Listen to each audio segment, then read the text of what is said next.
Hello केम छो मित्रों मजामा આપણું ચેપ્ટર 2 એટલે કે દ્રાવણો સોલ્યુશન કમ્પ્લીટ થઈ ગયું છે અને ત્યારબાદ મેં તમને હોમવર્ક આપેલું અસાઇનમેન્ટ 1 2 અને 3 સ્વરૂપે મેં તમને હોમવર્ક આપેલું કે જેમાં તમે મને પાછા જે ડાઉટ મૂક્યા છે તેને આજે આપણે અહીં સોલ્વ કરવા માટે ભેગા થયા છીએ તો ફટાફટ તમારો સમય ન લેતા અસાઇનમેન્ટ 1 ફટાફટ તમે ગાડી લેજો તમારા જે પણ ડાઉટ છે મેં અહીં સિક્વન્સમાં લીધા છે તો તમે તે પ્રમાણે અગર તમને બીજા કોઈ પ્રશ્નમાં ડાઉટ નથી તો તમે ફટાફટ ફાસ્ટ ફોરવર્ડ કરી અને તે પ્રશ્નો જોઈને વિડિયોને ઓફ કરી શકો છો અને જો તમને બધા જ પ્રશ્નો જોવા હોય તો પણ કંઈ ખોટું નથી 75 એમસીક્યુ નું અસાઇનમેન્ટ 1 હતું કે જેમાંથી મિત્રોએ મને 33 પ્રશ્નો ડાઉટમાં આપ્યા છે કોઈ વાંધો નહીં આ ખૂબ જ અગત્યના પ્રશ્નો છે આમાંથી ઘણા બધા પ્રશ્નો એવા છે કે જે કોમ્પિટિટિવ એક્ઝામમાં પૂછાયેલા છે આ એમસીક્યુ એવા છે કે તમે કરીને જાઓ ને તો બોર્ડની પરીક્ષામાં તો કોઈ શક્યતા જ નથી કે તમે ગમે એવા પેપરની અંદર કોઈ તમારો એક માર્ક્સ પણ તોડી શકે ઇવન નીટના પણ જે એમસીક્યુ છે આમાં આવી ગયા છે અને હું માનું છું કે કોઈ પણ કોમ્પિટિટિવ એક્ઝામના માટે ઇનફ છે તો ચલો આપણે સ્ટાર્ટ કરીએ સેકન્ડ એમસીક્યુ થી તમે પણ તમારી પાસે પીડીએફ રાખજો અને સાથે સાથે વાંચતા રહેજો હું એ રકમ નથી લખવાનો ડાયરેક્ટ આપણે ડિસ્કસ કરશું તો સેકન્ડ એમસીક્યુ છે એક સંયોજન X एक कार्बनिक द्रावक में चतु संयोजन पामे छे एक संयोजन X छे आपणी पासे एक कार्बनिक द्रावक में चतु संयोजन पामे छे चतु संयोजन समझो छो चतु संयोजन नो अर्थ थशे के X मांथी ते बनी जाय छे X4 એટલે કે X ના ચાર ઘટક એકબીજા સાથે જોડાઈ જાય છે તેના માટે આપણે અહીં કેટલા મોલ લેવા પડે 4 તો હવે આપણે અહીં શું પૂછ્યું છે કે વોટ ઓફ અવયવ શોધો તો આપણે શું કહી શકીએ જો આપણે એમ કહી શકીએ કે જ્યારે આના 4 મોલ લીધા છે તો આપણે આના કેટલા મોલ મળે છે 1 તો પછી અગર આના 1 મોલ લીધા હોય તો ખરેખર આના કેટલા મોલ મળે 1/4 વોન્ટ ઓફ અવયવનો અર્થ ત્યાં શું થાય છે આપણી પાસે યસ મિત્રો ધ્યાન આપજો ખૂબ જ સરળ છે આપણી પાસે દ્રાવણમાં જે ઘટક હાજર છે તે ઘટકની એક રીતે જે સંખ્યા છે તેને આપણે વોન્ટ ઓફ અવયવ કહીએ છીએ અને તે સંખ્યા થશે 1/4 તો આન્સર આવી જશે તમારો બી એટલે કે અહીં સેકન્ડ થાય છે કમ્પ્લીટ ચલો ત્યાર પછી થર્ડ વાંચો થર્ડ માં શું કીધું છે નીચેનામાંના સમમૂલલ જલીય દ્રાવણ પૈકી શેના માટે ઠાર બિંદુ સૌથી વધુ છે તમને પૂછ્યું છે ઠાર બિંદુ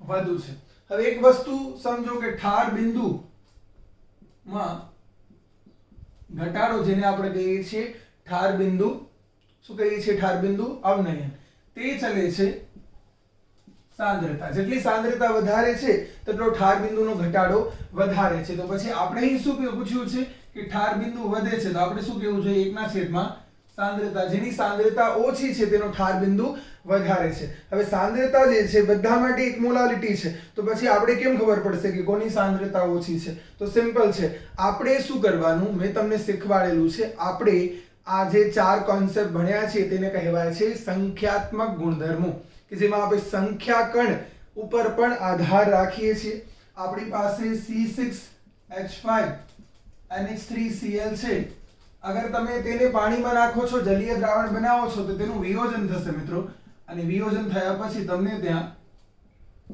બે ઘટક કણ મળશે એટલે કે અહીં સાંદ્રતા જો 1 મોલાલિટી છે તો અહીં સાંદ્રતા થઈ જશે 2 મોલાલિટી બરાબર છે તેવી રીતે કેલ્શિયમ નાઇટ્રેટ લેશું તો શું થશે 1Ca2 + 2NO3 - તો કેટલા ઘટક કણ થઈ જશે 3 તો સાંદ્રતા કેટલી થઈ જવી જોઈએ 3 મોલાલિટી જો તેવી રીતે આપણે LaNO3 થ્રાઇસ લઈએ તો La3 + 3NO3 - તો સાંદ્રતા કેટલી થઈ જવી જોઈએ 4 મોલાલિટી પણ ચોથો ઓપ્શન વાંચો તો ચોથો ઓપ્શન શું છે ગ્લુકોઝ સુક્રોઝ યુરિયા આ એવા સંયોજન છે કે જે સુયોજન કે વિયોજન પામતા નથી તો ત્યારે આપણે આની સાંદ્રતાને કેટલી કહેશું 1 મોલાલિટી તો તમે જોઈ લો કોની સાંદ્રતા સૌથી ઓછી છે ગ્લુકોઝની જેની સાંદ્રતા ઓછી છે તેનો ઠાર બિંદુ વધારે છે એટલે કે તમારો આન્સર આવવો જોઈએ ડી બરાબર છે ત્યાર પછી આગળ વધો છઠ્ઠો પ્રશ્ન ચેક કરો છઠ્ઠા પ્રશ્નમાં ખૂબ જ સરળ પ્રશ્ન છે બરાબર પણ જે પણ ડાઉટ મને અહીં મળ્યા છે તે તમામ ડાઉટ હું સોલ્વ કરાવીશ કોઈને એવું લાગતું હોય કે તેને આવડે છે તે આગળ વધી શકે છે કોઈ વાંધો નથી બરાબર બાકી જે પણ ડાઉટ મને મળ્યા છે એ તમામે તમામ ડાઉટ હું અહીં સોલ્વ કરાવવાનો છું. તો ત્યાર પછી છઠ્ઠા પ્રશ્નમાં કીધું છે કે 500 ml જેટલું 0.1 નોર્માલિટી ઓક્ઝેલિક એસિડ બનાવવા માટે ઓક્ઝેલિક એસિડની જરૂરી માત્રા. હવે ઓક્ઝેલિક એસિડનું સૂત્ર તમને ખબર હોવી જોઈએ. તો તે છે C2H4O2 ના સોરી C2H4O4 આવી રીતે જો COOH એટલે કે આપણે આનું ઓર્ગેનિક નામ શું કહી શકીએ? Ethane 1,2 dioic acid. આ બધું આપણે ઓર્ગેનિક કેમિસ્ટ્રીમાં ભણ્યા છે. C2H2O4 yes. તો આને કહેવાય છે ઓક્ઝેલિક એસિડ. હવે જો તમને નોર્માલિટી આપી છે ને પૂછે છે કે વજન શોધો તો ખૂબ જ સરળ છે ને. નોર્માલિટીનું સૂત્ર લગાડો. નોર્માલિટીનું સૂત્ર વજન into 1000 divided by શું લખાય અહીંયા? તુલ્યભાર ગુણ્યા શું લખાય? દ્રાવણનું કદ. તો તમને નોર્માલિટી આપી છે. જો તમને નોર્માલિટી કેટલી આપી છે? તો નોર્માલિટી આપી છે તમને 0. વજન તમને શોધવાનું છે ઇન્ટુ. ઓકે, હવે તુલ્ય ભાર કેમ મળશે? તો તેના માટે શું વિચારવાનું મિત્રો? તુલ્ય ભાર એટલે કે equivalent weight of oxalic acid equals to molecular weight divided by n. Okay, હવે મોલેક્યુલર વેઇટ ફાઇન્ડ આઉટ કરશો તો ખબર પડશે કે 126 આવે છે. n ઇક્વલ્સ ટુ શું થાય? શું શીખવાડ્યું છે? એસિડમાં રહેલા હાઇડ્રોજન આયનની સંખ્યા. હવે આ COOH છે, એમાં બે હાઇડ્રોજન છે અને બંને હાઇડ્રોજન છે ને હાઇડ્રોજન આયન છે. જોઈ લો કેવી રીતે ખબર પડશે. તો ઓક્સિજન ઉપર માઈનસ ડેલ્ટા ચાર્જ છે, હાઇડ્રોજન ઉપર પ્લસ ડેલ્ટા ચાર્જ હશે. ડિવાઇડેડ બાય 2 કરશો કેટલું આવશે? 63 ઇન્ટુ વોલ્યુમ કેટલું આપ્યું છે? તો વોલ્યુમ આપ્યું છે 500. મલ્ટીપ્લાય કરો, બેઝિક W ની કરતા કરો, આન્સર આવી જશે. યસ. ઓકે, ચલો ત્યાર પછી આગળ વધીએ. સાતમો પ્રશ્ન ડાઉટમાં મળેલો છે. સારો પ્રશ્ન છે પણ સરળ પ્રશ્ન છે. સરળ એટલા માટે છે કે એક સૂત્ર તમને ત્યાં બનાવવાનું છે, પણ સારો એટલા માટે કહું છું કે જો તમે આનો અભ્યાસ ન કરેલો હોય તો પરીક્ષામાં સમય માંગી લેવો છે, સમય બગાડી નાખ્યો છે. શું કીધું છે? અબાષ્પશીલ દ્રાવ્ય ધરાવતા એક જલીય મંદ દ્રાવણના બાષ્પ દબાણમાં સાપેક્ષ ઘટાડો. મિત્રો એક શબ્દ હોય બાષ્પ દબાણ, બીજો હોય બાષ્પ દબાણમાં ઘટાડો. અહીં તેના કરતા આગળનો શબ્દ આપ્યો છે બાષ્પ દબાણમાં સાપેક્ષ ઘટાડો. મેં તમને ભણાવ્યા છે સંખ્યાત્મક ગુણધર્મ અને બાષ્પ દબાણમાં સાપેક્ષ ઘટાડો એક સંખ્યાત્મક ગુણધર્મ છે કે જે ખરેખર શું થશે? P0 - P divided by P0. બાષ્પ દબાણમાં સાપેક્ષ ઘટાડાને આપણે આવી રીતે લખી શકીએ. ઓકે, હવે તમને આની વેલ્યુ આપી છે, ની કેટલી છે? 0.0125 અને તમને કહે છે કે મોલાલિટી શોધો. એટલે હવે તમને શું કરવાનું છે ખબર છે? તમને અહીં મોલાલિટી નું સૂત્ર તૈયાર કરવાનું છે. હવે હું તમને કહું કે આના બરાબર આ મળ્યું છે, હકીકતમાં સૂત્ર શું છે? હકીકતમાં સૂત્ર છે કે P0 - P divided by P0 બરાબર દ્રાવ્યના મોલન્સ. આવું લખી શકાય કે દ્રાવ્યના મોલન્સ નો અર્થ શું થાય? દ્રાવ્યના મોલ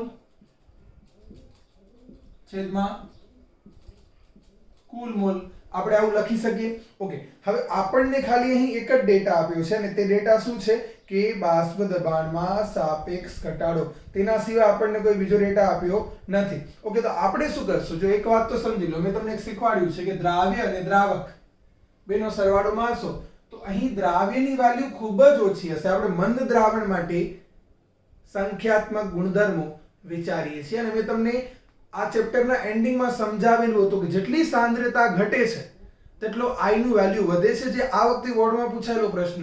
ઘણા બધા વિદ્યાર્થી મિત્રો ઘરે આવી ને મને મેસેજ કરે, ના જ્યારે મેં કી મૂકી ત્યારે મને મેસેજ કરે કે સર આ તો રોંગ છે, તમે રોંગ આન્સર મૂક્યું છે. કારણ કે બાળકો એ ભૂલી ગયા હતા કે કોન્સેપ્ટ ફક્ત સંખ્યાગુણ ઉપર નથી, I નો કોન્સેપ્ટ કોન્સન્ટ્રેશન ઉપર પણ છે. કોન્સન્ટ્રેશન ઘટે તો I નું મૂલ્ય વધે. યાદ રાખજો. મંદ દ્રાવણ માટે આપણે વિચારી શકીએ P0 - P divided by P0 દ્રાવ્યના મોલ છેદમાં દ્રાવકના મોલ આવું લખી શકાય. હવે તમે શાંતિથી વિચારો, અગર તમને અહીં મોલાલિટી બનાવવું છે તો તમને શું કરવું પડશે? દ્રાવ્યના મોલ છેદમાં દ્રાવણનું કદ, દ્રાવકનું વજન તો થઈ જાય ને. ઓકે, હવે વિચારો આ n દ્રાવકનો અર્થ શું થાય? દ્રાવકનું વજન છેદમાં દ્રાવકનું આણ્વીય દળ, જે છેદનો છેદ ક્યાં જશે? અંશમાં. હવે દ્રાવક કોણ હોય? તો પાણી. પાણીનો આણ્વીય દળ કેટલો થાય? તો 18. છેદમાં દ્રાવકનું વજન. તો n દ્રાવ્ય છેદમાં n દ્રાવક આ શું થશે તમારું? n દ્રાવ્ય છેદમાં n દ્રાવક શું થશે તમારું? આ થશે તમારું ઓબ્વિયસલી મોલાલિટી. પણ એના માટે તમને શું કરવું પડશે? બંને સાઈડ તમે જાણો છો ને n દ્રાવ્ય * 1000 ડિવાઇડેડ બાય n w દ્રાવક કરે છે. યસ, એવી રીતે અહીં પણ શું કરી નાખો? બંને સાઈડ 1000 થી ગુણી નાખો. એટલે એક રીતે ગુણી નાખો અને ભાગી નાખો. બરાબર છે? હવે આની વેલ્યુ તમને આપી છે * 1000. આને અહીં લઈ આવો. આ જે n દ્રાવ્ય * 1000 ડિવાઇડેડ બાય તમારો n દ્રાવક છે તમારું શું થઈ જશે? મોલાલિટી. આવી ગયો આન્સર. બરાબર છે? ચલો ત્યાર પછી આગળ વધીએ. 8મો પ્રશ્ન ચેક કરીએ શું કીધેલું છે. ખૂબ જ સારા પ્રશ્નો છે મિત્રો, ધ્યાન આપજો. અને ખૂબ જ નાની જે ત્યાં જે લાઇન્સ આપેલી છે તેને શાંતિથી વાંચવાનું છે અને જુદા જુદા સૂત્રોનો યુઝ કરવાનું છે. A અને B ધરાવતા એક દ્રાવણનું કુલ બાષ્પ દબાણ 600 ટોર છે.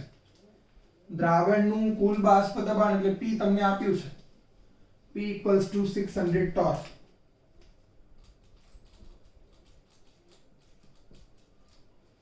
ઓકે, આગળ વાંચો શું કીધું છે. ઘટક A ના મોલ અંશ પ્રવાહી અને બાષ્પ અવસ્થામાં. હવે અહીં આખો કોન્સેપ્ટ બદલાય છે.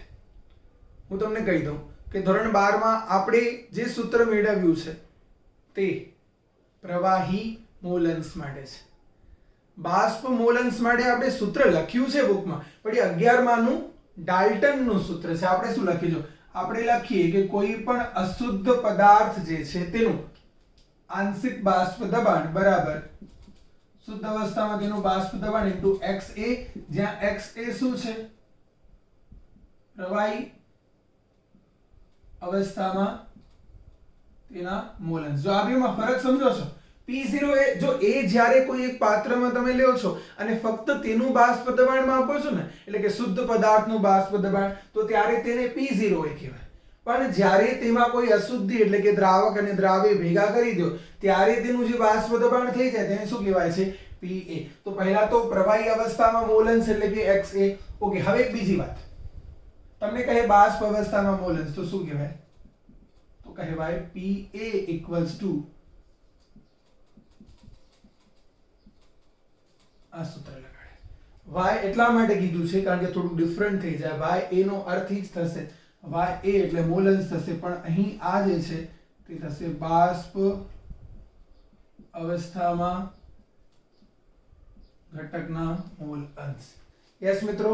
ઓકે, ચાલો હવે કોન્સેપ્ટમાં જઈએ. તમને શું કીધું છે? ઘટક A ના મોલ અંશ એટલે કે પ્રવાહી અવસ્થામાં એટલે કે XA બરાબર તમને આપ્યા છે 0.7 અને આગળ વાંચો તો કીધું છે બાષ્પ અવસ્થામાં એટલે કે YA = તમને આપ્યા છે 0.35. તો શુદ્ધ અવસ્થામાં A અને B ના બાષ્પ દબાણ શોધો. શુદ્ધ અવસ્થામાં એનો અર્થ શું થાય છે? P0A અને P0B. PA અને PB પણ બાષ્પ દબાણ છે, પણ તે શુદ્ધ અવસ્થામાં નથી. તે શેમાં છે? અશુદ્ધ અવસ્થામાં છે. તો હવે આ કયા સૂત્રમાં આવશે? તો બહુ ખૂબ જ સિમ્પલ છે. આપણે એક તો આમ લખી શકીએ કે PA = P0A * XA. તમારી પાસે XA ની વેલ્યુ છે જો કેટલી છે? 0.7. P0A ને તમે કરતા કરી દો. તમારી પાસે PA ની વેલ્યુ છે, તો PA ની વેલ્યુ આપણે અહીં ફાઇન્ડ આઉટ કરવી પડે મિત્રો. PA ની વેલ્યુ ક્યાંથી ફાઇન્ડ આઉટ કરશો? તો તમારી પાસે જો અહીંયા બે ડેટા છે. YA નો ડેટા આપણે યુઝ કરીએ તો તેના માટે આપણી પાસે શું સૂત્ર છે? આપણી પાસે સૂત્ર છે કે PA = YA * P total. તો YA કેટલું છે? 0.35 * P total કેટલું છે? 600. તે આન્સર અહીં તમને મળશે. આ જે આન્સર મળશે એ શું થશે તમારો? P0A = PA / 0.7. તો તમને P0A મળી ગયો. હવે P0A મળી ગયો તો P0B પણ શોધી શકાય. તમે કહેશો ક્યાંથી શોધી શકાય? વિચારો મિત્રો, તમારી પાસે એક સૂત્ર છે P total = P0A * XA. આ બે ડેટા તમારી પાસે છે. P total પણ તમારી પાસે છે. P0B * XB. હવે તમે કહેશો XB આપ્યું નથી. XB આપ્યું છે ને. અગર આ 0.7 છે તો આ 0.3 હોય ને. હવે જો તમારી પાસે બધા જ ડેટા છે તો તમે P0B ને કરતા કરો, તમારો આન્સર આવી ગયો. યસ. ઓકે, તો આ થયો તમારો 8મો MCQ. ચલો ત્યાર પછી આગળ વધીએ. 9મો MCQ સમજવાનો પ્રયાસ કરીએ. 9મા MCQ માં શું કીધું છે? જો પાણીની બાષ્પાયન એન્ટ્રોપી, તમને એન્ટ્રોપી આપી છે અને તમને કહે છે કે ઉન્નયન અચળાંક KB શોધો. હવે સારું આ તો નીચે હિન્ટ લખેલી છે, નહીતર અમુક લોકોને તો ગોગ્યો આવી જાય કે સર આ KB તમે ભણાવ્યું તેની અંદર તો ક્યાં શીખવ્યું નથી તમે એન્ટ્રોપી કે એવું કંઈ. અરે ભાઈ KB અને KF આ બંને કોન્સેપ્ટ જ્યારે પૂરા થયા ત્યારે મેં તમને બોર્ડ ઉપર અહીં બે સૂત્રો આપેલા બાષ્પાયન એન્થાલ્પી માટે. તો એન્થાલ્પી માટે જે સૂત્રો છે તેને યુઝ કરો.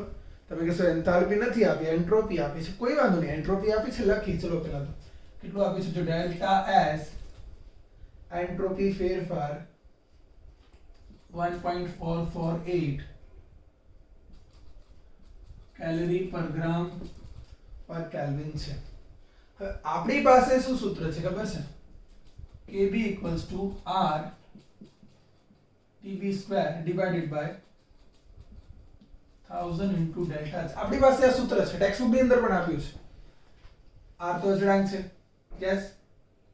TB ઉત્કલન બિંદુ. આપણે અંદર શું આપ્યું છે જો વાંચો, આપણે અંદર આપ્યું છે એન્ટ્રોપી, પાણીની બાષ્પાયન એન્ટ્રોપી. શાંતિથી વિચારો, પાણીની બાષ્પ બનાવી છે, પાણી દ્રાવક, દ્રાવકનું ઉત્કલન બિંદુ કેટલું હોય, TB એટલે શું, દ્રાવકનું ઉત્કલન બિંદુ, ઓબ્વિયસલી 373.15 કેલ્વિન. R ની વેલ્યુ શું મૂકશો, તો KB ની વેલ્યુ જે છે આપણને અહીં શોધવી છે, અને તમે એકમ ચેક કરી લો તો એકમ જે છે તે ખાસ કરીને ડેલ્ટા S જ આપણી પાસે આપ્યું છે, અને કેલરી આપ્યું છે. જો મિત્રો કેલરી આપ્યું છે, વસ્તુ સમજો છો, જૂલ હોય ને બે જ એકમ હોઈ શકે, ઉર્જાના બે. આ ડેલ્ટા S છે આપણી પાસે, અહીં ડેલ્ટા H હોય ને તો કામ બની જાય. પહેલા તો ડેલ્ટા H ક્યાંથી કાઢશો, તો તમને મેં શીખવાડ્યું છે ધોરણ 11 માં એન્ટ્રોપી નો અર્થ શું થાય, delta H by T. Delta H તમારી પાસે છે, ડેલ્ટા H તમને શોધવાનું છે, sorry delta H equals to તમે શું લખી શકો, ડેલ્ટા S ઇન્ટુ T.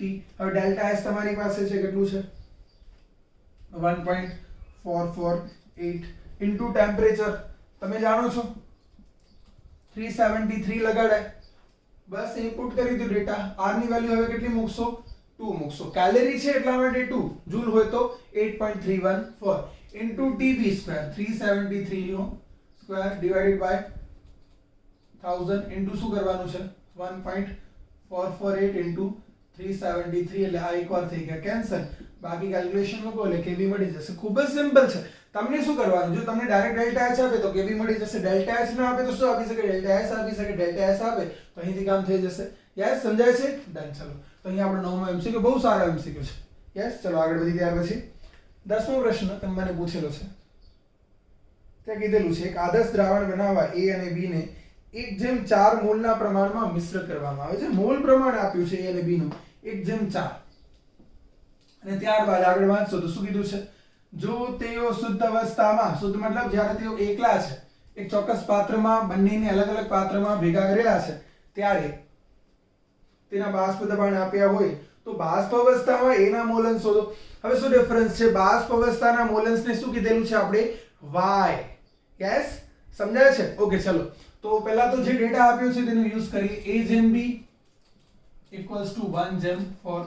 હવે શુદ્ધ અવસ્થામાં તેમના બાષ્પ દબાણ P0A અને P0B આપેલા છે. કેટલા આપેલા છે, તો 75 mm Hg અને આ છે 22 mm Hg. ઓકે, ચલો હવે અહીં આપણે ફક્ત A ના તો એક સીધો સૂત્ર વિચારો, Ya ક્યાં આવે, તો Ya આ સૂત્રમાં આવે ને, Pa equals to Ya into P total Pa divided by. Okay, હવે Pa ની વેલ્યુ તમારી પાસે છે નથી, P ટોટલ છે નથી. ઓકે, ક્યાંથી કાઢશો વિચારો કે Pa ની વેલ્યુ શું થાય, તો Pa equals two P0A into XA. P0A છે કેટલું છે, 75 ઇન્ટુ XA. XA એટલે શું થાય, A ના મોલન્સ. હવે કેવી રીતે મળશે, A ના મોલન્સ ઇક્વલ્સ ટુ A ના મોલ ડિવાઇડેડ બાય, તો બોલો A ના મોલ કેટલા છે, 1 ડિવાઇડેડ બાય ટોટલ મોલ કેટલા થશે, 5. તો આ કેટલું થશે, 0.2. આ 0.2 થાય તો બીજું કેટલું થશે, 0.8. જો PB ઇક્વલ્સ ટુ તેનું કેટલું છે, 22 ઇન્ટુ 0.2 નો સરવાળો મારો શું મળશે, તો તમને PA મળી ગયો, આર્યું બેનો સરવાળો મારો P ટોટલ મળી ગયો, થઈ ગયું. That's all. યસ, તો સૂત્રો જે છે ને ધ્યાન રાખવાના છે, બાકી કાંઈ જ નથી. ચલો ત્યાર પછી આગળ વધીએ. 11મો પ્રશ્ન ચેક કરીએ. તો 11મો પ્રશ્ન ખૂબ જ સરળ પ્રશ્ન. જો આવા આજે ઠાર બિંદુમાં ઘટાડો અને ઉત્કલન બિંદુમાં વધારો અભિસરણ દબાણ મેં તમને જ્યારે કોન્સેપ્ટ બનાવેલા છે ને ત્યારે જ તેના એમસીક્યુ કરાવેલા છે. ચલો વાંધો નહીં, તો પણ ફરી એકવાર આપણે કરી લઈએ. નીચેનામાંથી કયા સંયોજનના દ્રાવણનું અભિસરણ દબાણ સૌથી વધુ હશે?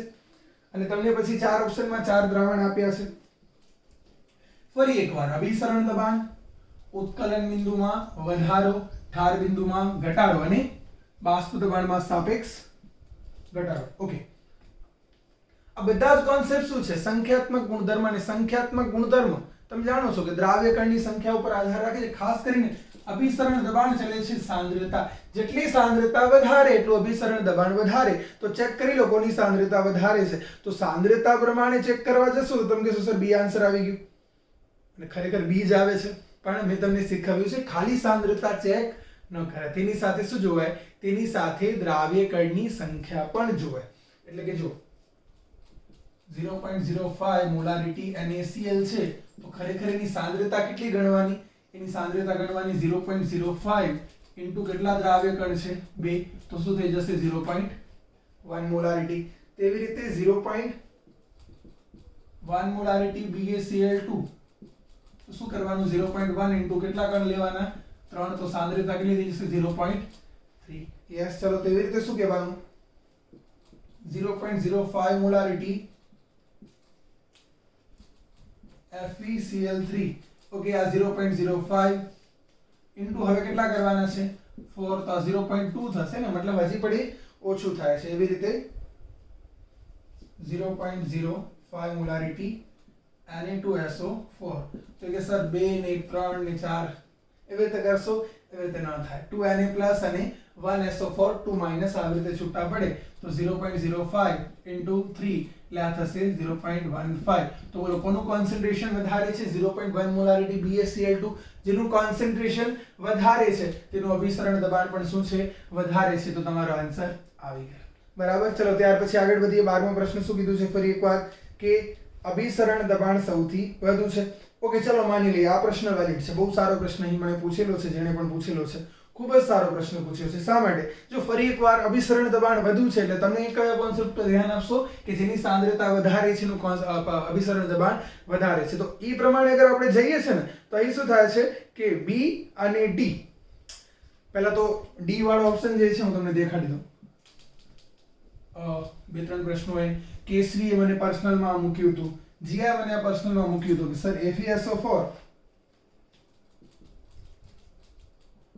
.NH4 twice SO4 .H2 અગર આનું વિયોજન થાય, જો કે એમણે પૂછ્યું નતું, એમણે કરીને મૂક્યું હતું, કન્ફર્મ કરવા માંગતા હતા સર આ જ આન્સર આવશે. તો મને કહેતા હતા કે સર આમાં આવી રીતે થશે. એમણે શું કર્યું? જે એમણે દેખાડ્યું હતું કે Fe2 SO4 2 2NH4 SO4 2 એમણે આટલા આયનો દેખાડ્યા હતા, આટલા જ થાય. પાણી કોઈ આયન નથી, ત્યાં H+ OH- એમને છૂટો ન પડે, પાણીમાં કઈ એવી રીતે છૂટો ન પડે. તો કેટલા આયન થયા? 1 2 4 ને 1 5. ઓકે, બાકી તમે સમજી શકો એમ છો. હવે અહીં પ્રશ્ન શું છે?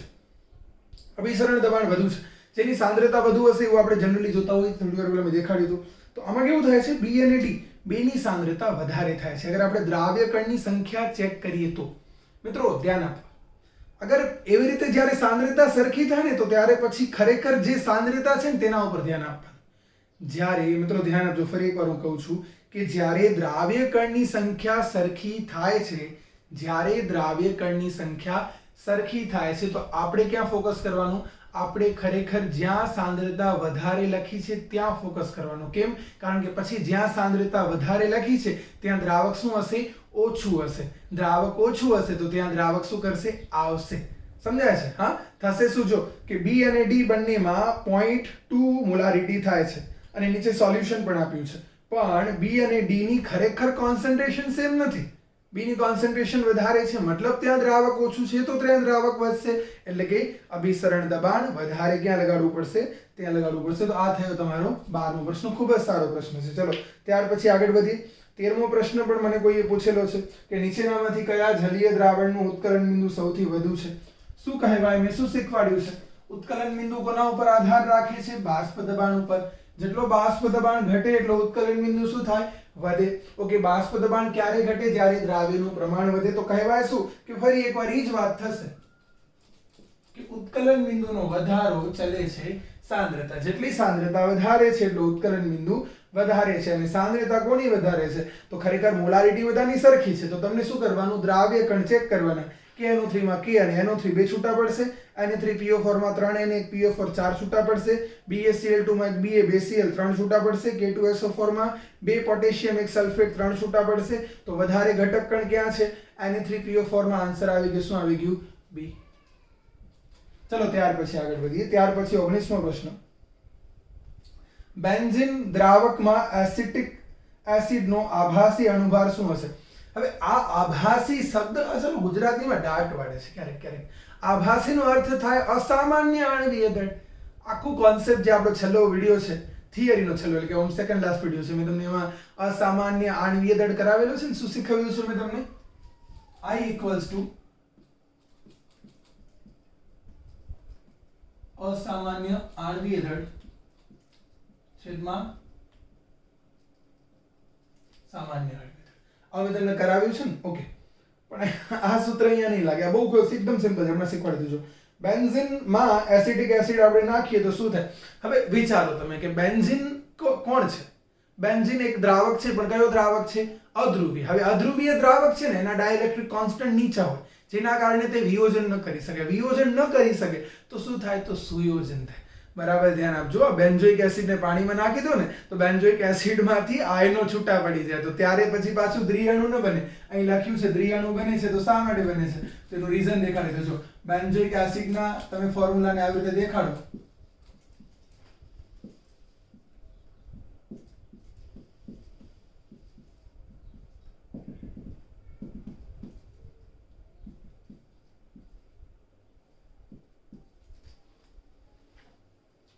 તો શું થાય છે? 2 મોલ, હું અહીં નીચે લખું તો વાંધો નથી, જોજો અહીંયા 2 મોલ C6H5 COOH બનાવે છે.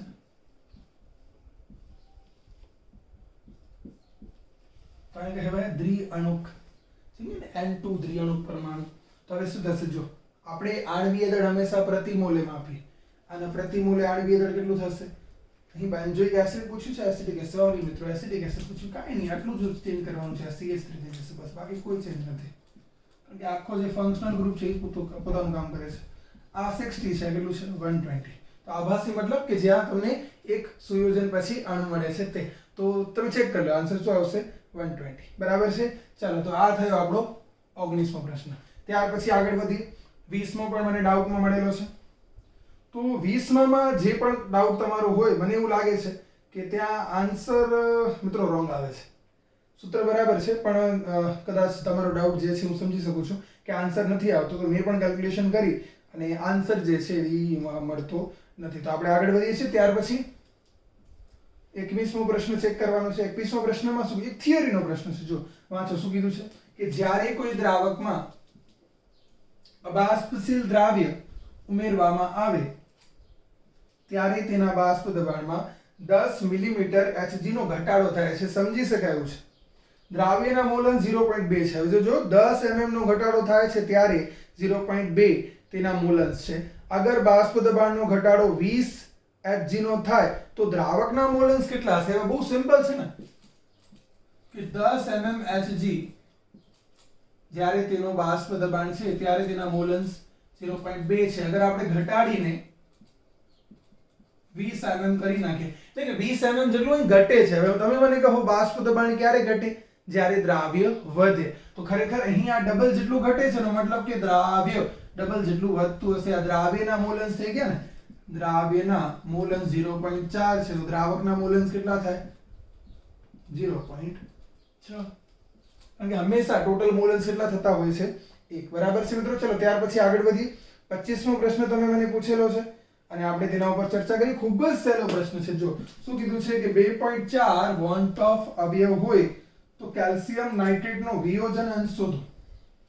તેમની હિન્ટ પણ બરાબર છે. હિન્ટ જે પ્રમાણે છે તે પ્રમાણે પણ મેં તમને શીખવાડેલું છે, અથવા એક સીધું સૂત્ર મેં તમને શીખવાડ્યું છે.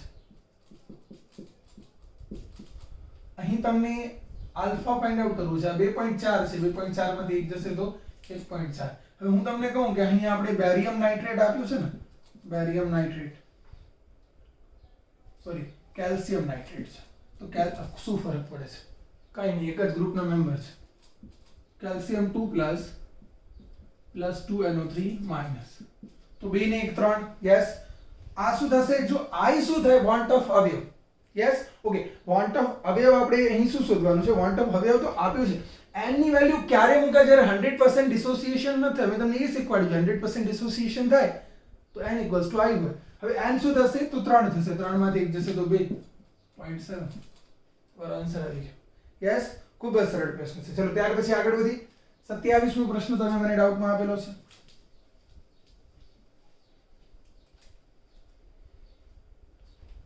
તો 27મો પ્રશ્ન શું આપ્યું છે કે 1 ગ્રામ યુરિયા ધરાવતું જલીય દ્રાવણ 100.25 ડિગ્રી સેલ્સિયસ તાપમાને ઉકળે છે. જલીય દ્રાવણ સમાન કદ ધરાવતા પરંતુ 3 ગ્રામ ગ્લુકોઝ ધરાવતું જલીય દ્રાવણ કેટલા તાપમાને ઉકળશે? ઓકે, હવે તમને અહીં શું શોધવાનું છે? 3 ગ્રામ ગ્લુકોઝ ધરાવતું જલીય દ્રાવણ કેટલા તાપમાને ઉકળશે. તો મતલબ ગ્લુકોઝનું જે જલીય દ્રાવણ છે તેનું તાપમાન તમને શોધી કાઢવાનું છે, જેને આપણે ખરેખર શું કહીએ છીએ? 3 હોય. જો TB, ડેલ્ટા TB અને T0B. TB એટલે તમારા દ્રાવણનું ઉત્કલન બિંદુ, જ્યારે T0B શું થાય? દ્રાવકનો ઉત્કલન બિંદુ. ડેલ્ટા TB શું થાય? ઉત્કલન બિંદુમાં પધારો. હવે જે ડેટા આપ્યા છે તેનો યુઝ કરી 1 ગ્રામ યુરિયા તમારું દ્રાવ્ય છે. યુરિયાનો આણ્વીય દળ તમે જાણો છો કેટલું થશે? 60. ઓકે, ચાલો એના સિવાય શું આપ્યું છે? ઓકે, 100.25 ડિગ્રી સેલ્સિયસ તાપમાને ઉકળે છે, મતલબ આ દ્રાવણનું છે ને 100.25 જલીય દ્રાવણ છે, તો મતલબ દ્રાવક કોણ હશે? પાણી. પાણીનું ઉત્કલન બિંદુ કેટલું થાય? 100 ડિગ્રી. તો ડેલ્ટા ટીબી કેટલું થાય? શું શીખવાડ્યું છે? ડેલ્ટા ટીબી ઓલવેઝ દ્રાવણ ઓછા દ્રાવક, અને TF હોય તો દ્રાવક ઓછા દ્રાવણ. તો શું કરાય અહીં? 0.25 ડિગ્રી સેલ્સિયસ. યસ, આવી રીતે મૂકી શકાય. ઓકે, હવે તમને શું કરવું છે? તમને પાછું બીજો ડેટા શોધવાનું છે.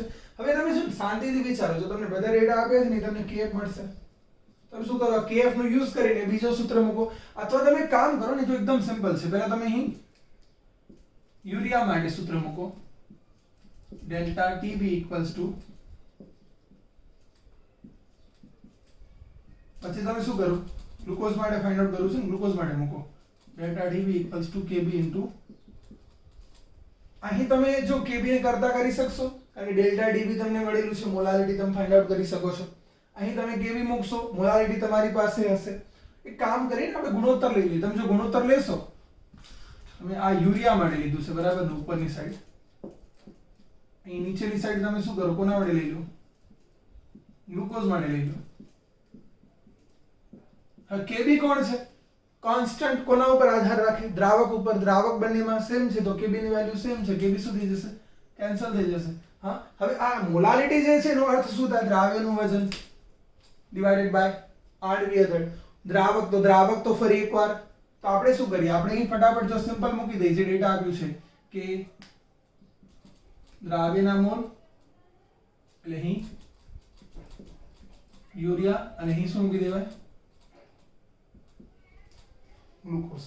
હવે ડેટા જે આપ્યા છે તેનો યુઝ કરો, આન્સર આવી જશે. જો આ યુરિયા માટે 0.25, આ ડેલ TB ફાઇન્ડ આઉટ કરવાનું છે. યુરિયાના મોલ કેટલા છે? યુરિયાના મોલ છે. ગ્લુકોઝ જે છે તેના માટે શું કહી શકો? ગ્લુકોઝ માટે વેઇટ આપ્યું છે, જો વાંચો પાછળ 3 આપ્યું છે, ડિવાઇડેડ બાય 1. ડેલ્ટા TB મળી ગયું. શું કરો પછી?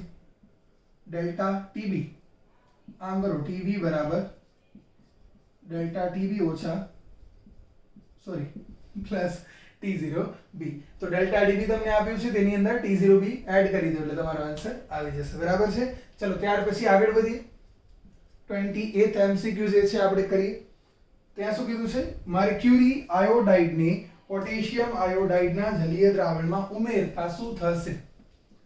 એક રિએક્શન છે મિત્રો, કે મર્ક્યુરી આયોડાઇડ છે ને, Ki, તે HgI2 સાથે. હવે અહીં આપણે સંકીર્ણ ચેપ્ટર ભણવાનું બાકી છે એટલે આપણે આના વિશે થોડું ઓછું આઈડિયા આવે, પણ ભણશું ત્યારે ખબર પડી જશે કે મર્ક્યુરી સંક્રાંતિ ધાતુ છે અને સંક્રાંતિ ધાતુ જે છે તે સંકીર્ણનું નિર્માણ કરે. Ki+Hgi2 ભેગા થઈને બનાવી દેશે અહીં K2Hgi4.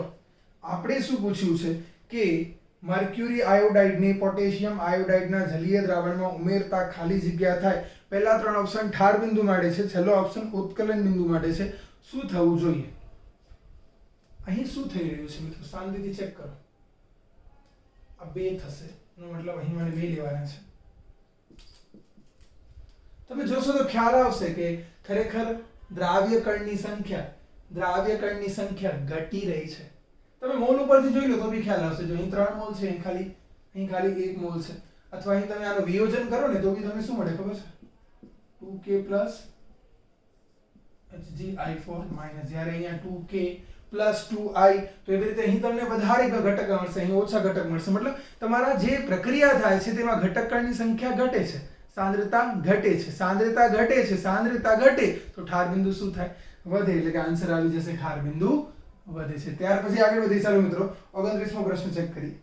તો 29મો પ્રશ્ન ખૂબ જ સરળ પ્રશ્ન. તમને શું કીધું છે તે નોર્માલિટીના માનમાં વાત છે કે 200 ગ્રામ મોલારિટી છે, 200 ગ્રામ પર મોલ અણુભાર ધરાવતા દ્વિબેઝિક એસિડ.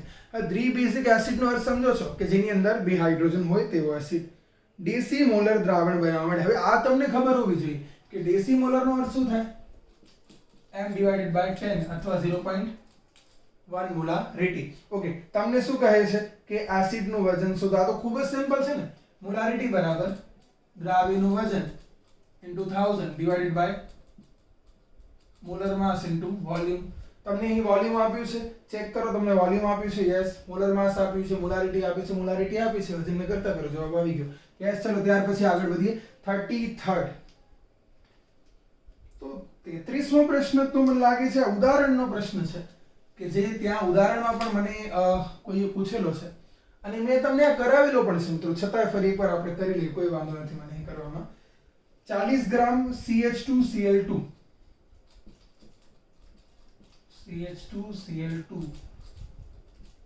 40 ગ્રામ, 25.5 ગ્રામ CHCl3,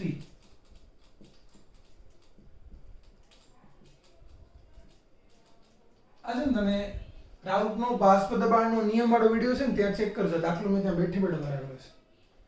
CHCl3 ને મિશ્ર કરીને દ્રાવણ બનાવવામાં આવે છે તો આ દરમિયાન P0 of CH2Cl2 200 mm Hg છે, P0 of CHCl3 415 mm Hg છે. તો બાષ્પ અવસ્થામાં CHCl3 ના મોલન શોધો. તો આ તો કરી શકાય એમ છે. જો હવે આ કેવી રીતે મળશે? એક તો સૂત્ર છે બાષ્પ અવસ્થામાં. કયું સૂત્ર છે કે P of CHCl3 equals to Y of CHCl3 into, તો આને કરતા કરો. શું જોઈએ તમને? P of CHCl3 અને P total. P of CHCl3 ક્યાંથી મળશે? તો અહીંથી મળશે. જો કે P of P0 of CHCl3 into x. હવે આ તો તમને આપ્યું છે. x ક્યાંથી મળશે? વજન ભાગ્યા આણ્વીય દળ મોલ, વજન ભાગ્યા આણ્વીય દળ mole. Yes. Mole divided by total mall.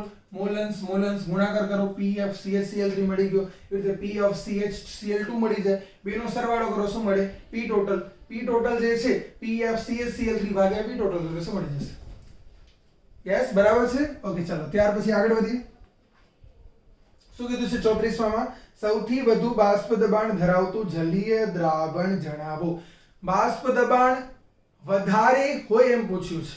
બાષ્પ દબાણ ક્યારે વધારે હોય? તો મેં શું શીખવ્યું છે કે અબાષ્પશીલ દ્રાવ્ય બાષ્પ દબાણને ઘટાડે છે. બાષ્પની માત્રા ઘટાડે છે એટલે બાષ્પ દબાણ પણ ઘટે છે. તો બાષ્પ દબાણ ક્યાં વધારે હશે? જ્યાં અબાષ્પશીલ દ્રાવ્ય ઓછું છે. ચેક કરી લો. જેનું કોન્સન્ટ્રેશન ઓછું છે, તમારી પાસે એક પદાર્થ પેલો ગ્લુકોઝ એવો છે જે સુયોજન વિયોજન પામતો નથી, તો એના ઘટક કણ ઓછા હશે ને એ પ્રમાણે સાંદ્રતા તેની ઓછી છે. તો 34માં આન્સર આવી જાય છે. બરાબર છે મિત્રો. ચાલો ત્યાર પછી આગળ વધી. 37 MCQ આપણે કરી. શું કીધું છે ત્યાં 37 માં જુઓ, વાંચો ફટાફટ. સારો પ્રશ્ન છે, ઘણા બધા મિત્રોએ ડાઉટમાં પૂછ્યો છે. ઓકે, હવે આ કરતા કરતા મને એક બીજું યાદ આવી ગયું. મને ત્યાં એક વિદ્યાર્થીની આ પૂછેલું છે મારું ટેક્સ્ટબુક, ભાઈ ટેક્સ્ટબુક, કે ટેક્સ્ટબુકની અંદર સંતૃપ્ત દ્રાવણની વ્યાખ્યા જે છે તે નથી સમજાતી, તો થોડુંક વચમાં હું એ પણ લઈ લઉં. ટેક્સ્ટબુકમાં સંતૃપ્ત દ્રાવણની વ્યાખ્યા આપી છે ને આગળ ક્યાંક, એ ઓછું સમજાય છે, તો જરાક એ આપણે લઈ લઈએ વચમાં, વાંધો ના આવે. ટેક્સ્ટબુકમાં સંતૃપ્ત દ્રાવણ ક્યાં આપ્યું છે, ચેક કરવું પડશે, આ તો મને મળતું નથી સંતૃપ્ત દ્રાવણ ટેક્સ્ટબુકમાં.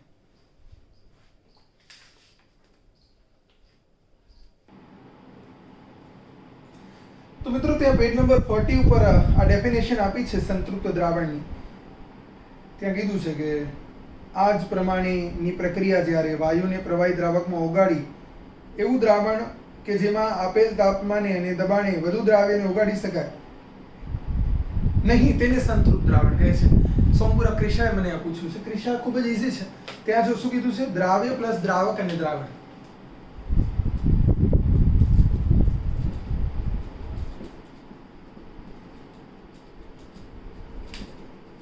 આ શું કહે છે કે દ્રાવ્યને દ્રાવકમાં એડ કરો, શું બનશે, દ્રાવણ બનશે. આપણે શું કહીએ, દ્રાવ્યની જે માત્રા છે એને શું કહીએ, દ્રાવ્યતા. ઓકે, હવે આ દરમિયાન એક વસ્તુ સમજવા જેવી છે કે તમે દ્રાવ્ય એડ કરશો, ઓગળતું જશે, દ્રાવણ બનતું જશે, બનતું જશે. એક સીમા એવી આવશે કે જ્યારે દ્રાવ્ય ઓગળવાનું બંધ થશે તો તમે ફરી એકવાર એને ગરમ કરી શકો છો. તો ત્યારે ગરમ કર્યા પછી શું થશે ખબર છે, થોડુંક દ્રાવ્ય થશે. આ ખાંડની ઓલી ચાસણી હોય ને ગુલાબજાંબુ માટે, એનો બેસ્ટ એક્ઝામ્પલ છે. આપણે ખાંડની ચાસણી બનાવી ગુલાબજાંબુ માટે, શું કરી, ખાંડ જે છે પાણીમાં નાખીને ગરમ કરીએ તો શું થશે, ખાંડ વધારે ને વધારે ઓગળતી જશે. તો તેને શું કહેવાય, તેને કહેવાય સંતૃપ્ત દ્રાવણ. કે દ્રાવ્ય એટલી માત્રામાં ઓગાળેલું છે કે હવે તેનાથી વધારે ઓગળશે નહીં. હવે તમે એક માત્રા સુધી પહોંચી ગયા છો જે માત્રાથી વધારે એમાં દ્રાવ્ય ઓગળે નહીં. જેમ કે વાંચનનું પણ આપણું હોય ને કે એક લેવલ સુધી આપણે વાંચી શકીએ, પછી એનાથી ઉપર વાંચવાની વાત આવે તો ઠૂસ ખાવાની પણ વાત આવે તો ઠૂસ પછી ભલે આપણે રિયલ પેપ્રિકામાં પણ ગયા હોઈએ. Yes, okay. તો એક ડાઉટ હતો, એક બીજા બે ડાઉટ આવ્યા છે, એ પણ વચ્ચે વચ્ચે લઈ લઉં છું. આંતરાલીય એક શબ્દ આવ્યો હતો એમસીક્યુમાં, એમસીક્યુ આવશે ત્યારે સમજાવીશ, પણ હું તમને સમજાવી દઉં છું. એકચ્યુઅલી છે ને આ જૂના ટેક્સ્ટબુકનો કોન્સેપ્ટ હતો જે નીકળી ગયો છે. ઘન દ્રાવણ માટે લાગુ પડે. ઘન દ્રાવણ છે ને એમાં પણ કેવું ખબર છે, ઘન દ્રાવ્ય અને ઘન દ્રાવક જો ભેગા થઈને ઘન દ્રાવણ બનાવે તો ત્યારે તેના બે પ્રકાર, એક છે વિસ્થાપિત ઘન દ્રાવણ અને બીજું છે આંતરાલીય ઘન દ્રાવણ. હવે બંનેમાં ફરક શું છે હું તમને કહું છું, સિમ્પલ છે. જ્યારે દ્રાવ્ય અને દ્રાવક બંનેના ઘટકનું કદ સમાન હોય, તમે એક પાત્રમાં દ્રાવક લ્યો છો, તે દ્રાવકના ઘટક કણોની જે સાઈઝ છે તે જ સાઈઝ દ્રાવ્યના ઘટક કણોની છે, અને પછી તમે અગર ઘન દ્રાવણ બનાવવા માંગો છો, તમે જ્યારે દ્રાવ્ય અંદર નાખશો તો દ્રાવ્ય શું કરશે, કારણ કે બેની સાઈઝ સરખી છે, દ્રાવ્ય અંદર જશે, દ્રાવકની ત્યાંથી બહાર કાઢશે અને એના સ્થાન ઉપર બેસી જશે. એમ કે હું તમને દેખાડું છું, પાત્રમાં પહેલેથી આ સાઈઝના દ્રાવકના કણો હાજર છે. હવે એ સાઈઝનો દ્રાવ્યનો કણ તમે અંદર નાખો, એની અંદર જવું છે, શું કરશે, કોઈ એક દ્રાવકને બહાર કાઢશે, અને પછી કારણ કે બંને ઘન છે, દ્રાવણ બને છે, તો એને શું કર્યું છે, વિસ્થાપન. તો જ્યારે બેની સાઈઝ સરખી છે તો એ બનાવે છે વિસ્થાપિત ઘન દ્રાવણ. તમે કહેશો આ કોનું એક્ઝામ્પલ છે? આ એક્ઝામ્પલ છે એલોયસનું. મિશ્ર ધાતુ છે ને મિત્રો, તેમાં આવું જ થાય. મિશ્ર ધાતુમાં મેં શું શીખવાડ્યું તમે યાદ કરો તો પહેલા જ આપણે લેક્ચરમાં ઇન્ટ્રોડક્શન ઓફ ચેપ્ટરમાં કે મિશ્ર ધાતુ માટે જે બી ધાતુનો ઉપયોગ કરો છો તેની સાઈઝમાં 15% વધારે ડિફરન્સ ન હોવું જોઈએ. તો લગભગ કદ સરખું હોય તો ત્યારે, અને પાછા તમે જાણો છો કે ધાતુ ઘન અવસ્થામાં હોય છે, એકબીજાનું શું કરે વિસ્થાપિત કરે. તો વિસ્થાપિત ઘન દ્રાવણ બનાવે છે, સમજી શકાય એવું છે. ઓકે, સેકન્ડ છે આંતરાલીય ઘન દ્રાવણ. અહીં શું કહેવાય ખબર છે કે દ્રાવ્ય દ્રાવકની સાઈઝ, આપણે અહીં સાઈઝ ને સપોઝ z કહી દઈએ તો હું એમ કહું કે z ઓફ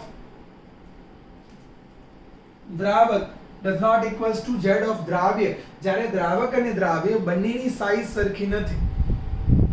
આ આંતરાલીય વાળો પ્રશ્ન પણ બે ત્રણ એને પૂછ્યું છે. જીયા અને એનિયા બંને મને આંતરાલીય વિશે પૂછ્યું છે અને વિષ્ણુએ પણ લગભગ મેસેજમાં મૂક્યો તો સર આંતરાલીય શું છે સમજાવજો. એમસીક્યુ તો જેણે મૂક્યા છે ખાલી નંબર મૂક્યા છે ને તો કદાચ આઉટ હોય જ. તો સાઈઝ ઉપર છે. જો બેની સાઈઝ સરખી હોય બીજાને રિપ્લેસ કરે શું કહેવાય? વિસ્થાપિત. દ્રાવ્ય નાની સાઈઝ નો હોય.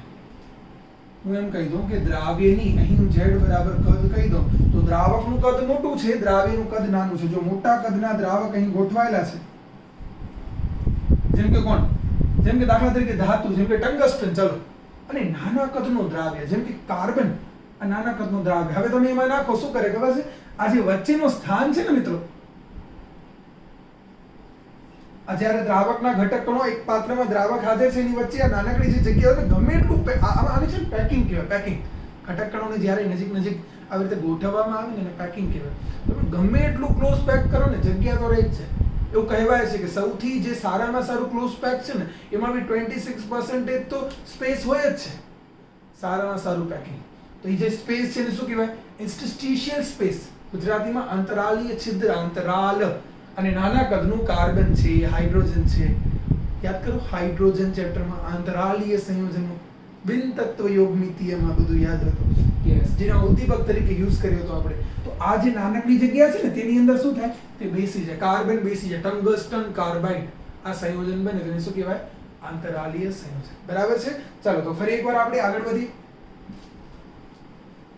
તો હવે તમારો પ્રશ્ન છે 37 MCQ, 37 નંબરનો MCQ તમને કરવાનો છે.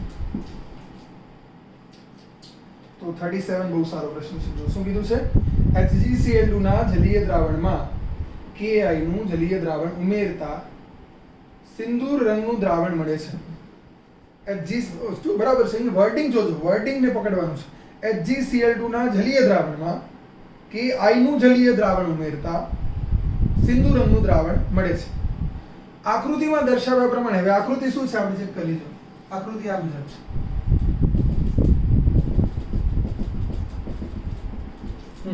આકૃતિમાં દર્શાવ્યા મુજબ જો બંને દ્રાવણને અર્ધપારગમ્ય પડદા વડે અલગ કરીએ તો કઈ બાજુ સિંદૂર રંગનું દ્રાવણ મળે? અહીં શું છે? 0.1 મોલારિટી Ki. અહીં શું છે? 0.1 મોલારિટી HgCl2. તમે મને કહો શું થવું જોઈએ? શું થાય? અભિસરણની ઘટનામાં શું થાય? દ્રાવ્ય પાસ થઈ જાય. દ્રાવ્ય પાસ થઈ જાય. અભિસરણની ઘટનામાં જે અર્ધપારગમ્ય પડદો આપણે મૂક્યો છે તે અર્ધપારગમ્ય પડદામાં જે સાઈઝ છે તે નાની છે એટલે દ્રાવ્ય પાસ નથી થતું, ખાલી દ્રાવક પાસ થાય છે. અને દ્રાવકની વાત કરો તો જો બંનેનું કોન્સન્ટ્રેશન શું છે? સેમ છે. અગર કોન્સન્ટ્રેશન સેમ છે તો ખરેખર દ્રાવકનો જથ્થો પણ શું હશે? સરખો હશે. ઘણા લોકો અહીં દ્રાવ્યના કણની સંખ્યા ઉપરથી વાત કરે છે કે 1 ને 2 3 ને 1 ને 1 2. અરે ભાઈ પણ દ્રાવ્ય તો પાસ જ નથી થવાનું ને. દ્રાવ્ય અર્ધપારગમ્ય પડદામાંથી પાસ જ ન થાય. ફક્ત તમને શું વિચારવાનું છે કે બંને સાઈડ દ્રાવકનો જથ્થો, તો ખરેખર આપણે શું કહી શકીએ કે દ્રાવક તો સરખો છે, મતલબ કાંઈ થવું જોઈએ નહીં. તો આન્સર શું આવશે? ડી. એટલે કે આ થયો આપણો 37. ત્યાર પછી ચાલો આગળ વધીએ. 41st ખૂબ જ સહેલો પ્રશ્ન છે, જેને પણ ડાઉટમાં પૂછેલો છે. આપણે ફટાફટ સોલ્વ કરીએ. 41st માં શું કીધું છે કે વોન્ટ ઓફ ફેક્ટર શોધો. અને કોના માનમાં કીધું છે? ઠાર બિંદુ અવનયન. સીધો સૂત્ર લગાડવાનું મિત્રો. Delta TF equals to I into K into શું કહેવાનું? દ્રાવ્યનું વજન ઇન્ટુ 1000, દ્રાવ્યનું આણ્વીય દળ ઇન્ટુ દ્રાવકનું વજન. અહીં I ને કરતા કરો. હવે જો શાંતિથી વિચારો, ડેટા આપ્યા છે. શું ડેલ્ટા TF આપ્યું? ડેલ્ટા TF એટલે ઠાર બિંદુમાં ઘટાડો આપ્યો છે. યસ આપ્યો છે 2. દ્રાવ્યનું વજન આપ્યું છે. યસ 20. દ્રાવકનું વજન આપ્યું છે. યસ 50. દ્રાવ્યનું આણ્વીય દળ શોધી શકાય? શોધી શકાય. KF આપ્યું છે. આપ્યું છે. તો I ને કરતા કરો ને સીધો. હિન્ટ ઉપર ન જાઓ.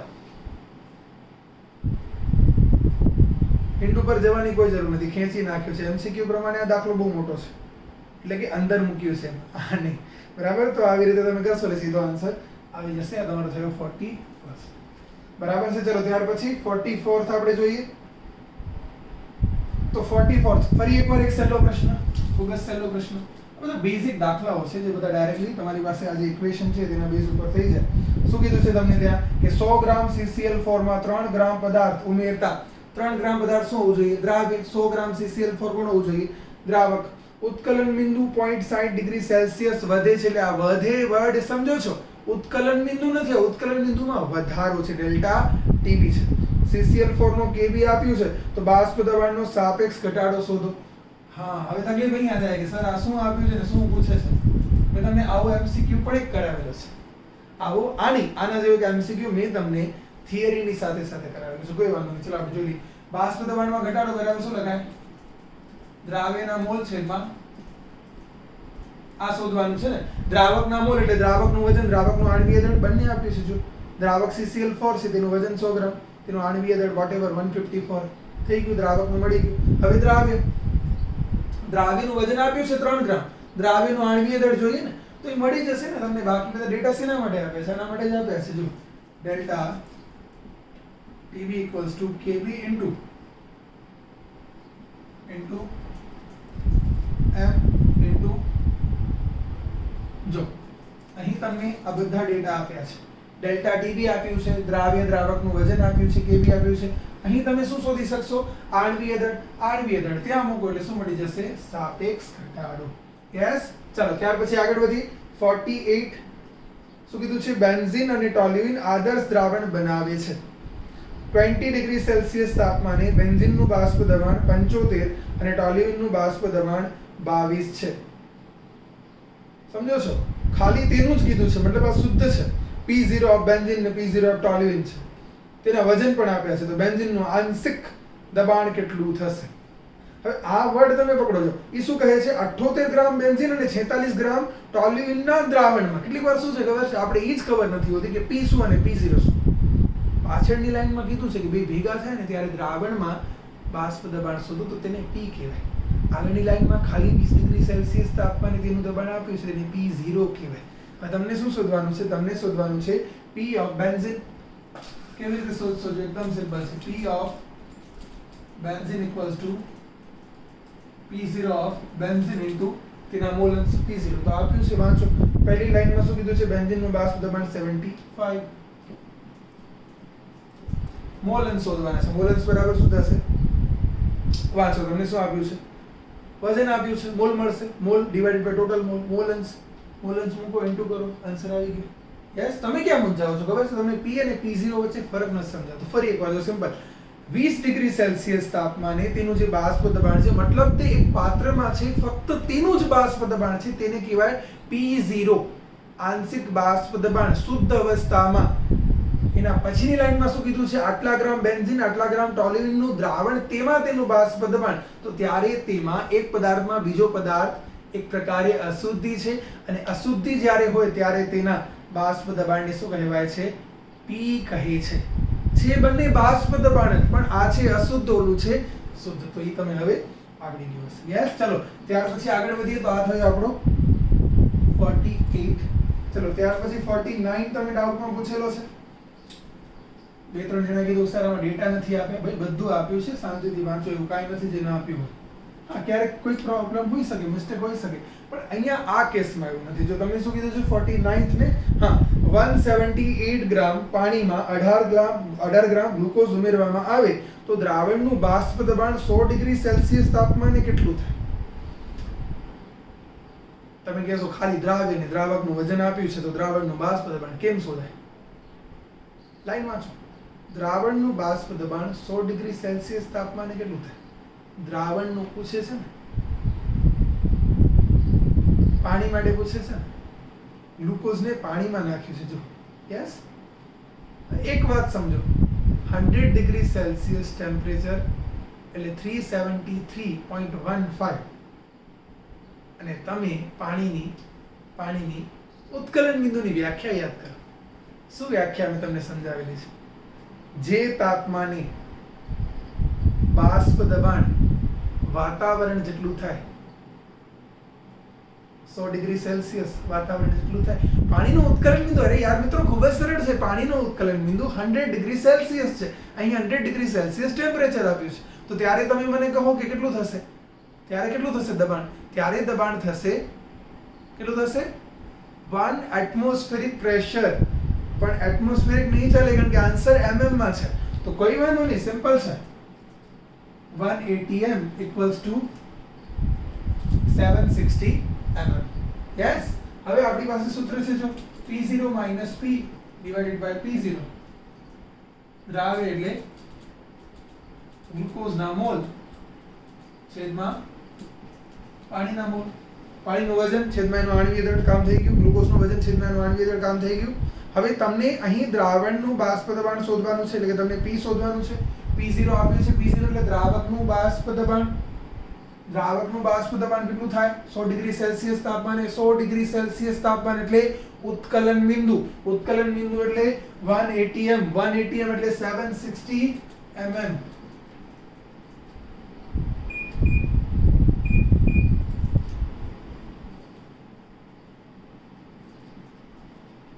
કરી લો, આન્સર આવી જશે. સારો પ્રશ્ન છે. ત્યાર પછી 52. આ 52 છે ને મિત્રો, મેં તમને કરાવેલો એમસીક્યુ છે. આ કોન્સન્ટ્રેશન ટર્મ જ્યારે હું ભણાવતો હતો મને લાગે છે સેકન્ડ વિડિયો, આપણો જે સેકન્ડ વિડિયો છે ને એમાં મેં તમને મોલારિટીમાં ખૂબ જ ડિટેલમાં દાખલાઓ કરાવ્યા છે, તો ત્યાં તમે ચેક કરજો કે આ તમને એમસીક્યુ મળી જશે. છતાં પણ હવે આજે તમે મને પૂછેલો છે તો હું અહીં કરાવી દઉં છું ફ્રી એકવાર. તો વાંચો, તમને શું કીધું છે? 52 માં શું કીધું છે કે 25 ml x મોલારિટી બેરિયમ હાઇડ્રોક્સાઇડનું તટસ્થીકરણ કરવા માટે 35 ml 0.5 મોલારિટી HCl ના દ્રાવણની જરૂર પડે તો બેરિયમ હાઇડ્રોક્સાઇડના દ્રાવણની મોલારિટી શોધો. શું શીખવાડ્યું છે? એક દ્રાવણની બીજા દ્રાવણમાં મિશ્ર કરો તો ત્યારે કયો સૂત્ર લગાડાય? આવી રીતે વિચારી શકાય. યસ. પણ મેં તમને શું શીખવાડેલું છે? મેં તમને આમ શીખવાડેલું છે કે જ્યારે પણ એસિડ અને બેઝ ભેગા થાય ને તો ક્યારેય બી મોલારિટી નહીં લખવાનું, નોર્માલિટી લખવાનું. કેમ? કારણ કે ખાસ કરીને એસિડ અને બેઝ કે જેની એસિડિટી અને બેઝિસિટી અલગ અલગ છે. એસિડની બેઝિસિટી હોય, બેઝની એસિડિટી હોય. એસિડમાં H ની સંખ્યાની બેઝિસિટી કહેવાય કારણ કે બેઝ સાથે રિએક્શન કરે. બેઝમાં OH ની સંખ્યા તેની એસિડિટી કહેવાય. તો અહીં અલગ અલગ છે. એટલે ખરેખર આપણે શું લેવું પડશે? N1V1. તમે કહેશો કેમ થશે સર? આપણે તો મોલારિટી થઈ જશે ને. નોર્માલિટી એટલે શું થાય? નોર્માલિટી ઇક્વલ્સ ટુ શું થાય? મોલારિટી ઇન્ટુ લખી દો.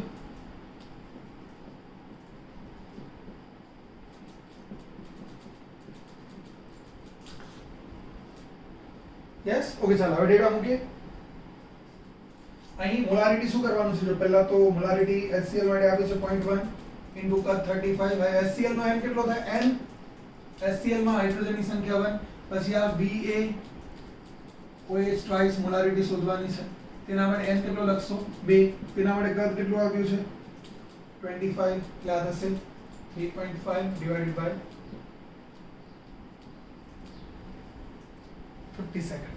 યસ. ચલો ત્યાર પછી આગળ વધીએ. ત્યાર પછી તમારો ડાઉટ છે 56. તો 56 માં શું કીધું છે? 56 જે છે આવડ મેં તમને કરાવેલું છે. મિત્રો તમે છે ને ચેક નથી કરેલા. જે મને લાગે છે તમે મારા વિડિયોઝ જોયા તો છે ને, ડાઉટ તમે મને આપ્યા છે, તમે બુક નથી બનાવીશો કારણ કે આ જ પ્રશ્નો મેં તમને જ્યારે હું ચેપ્ટર ચલાવતો હતો ત્યારે કરાવેલા છે, તો તે બુકની અંદર લખેલા હોવા જોઈએ. કોઈ વાંધો નહીં. છે શું કીધું છે 56 માં 80 ડિગ્રી સેલ્સિયસ તાપમાને શુદ્ધ પ્રવાહી A અને B ના બાષ્પ દબાણ અનુક્રમે. હવે આ શબ્દો ઉપર ધ્યાન આપજો. શુદ્ધ પ્રવાહી તેનો અર્થ થશે P0. શુદ્ધ જે હોય ને તેના માટે, શુદ્ધ મતલબ જ્યારે તે એકલા છે ત્યારે તેના બાષ્પ દબાણને શું કહેવાય? P0A અને P0B. જે તમને આપ્યા છે, કેટલું આપ્યું છે તમને? 520 અને 1000.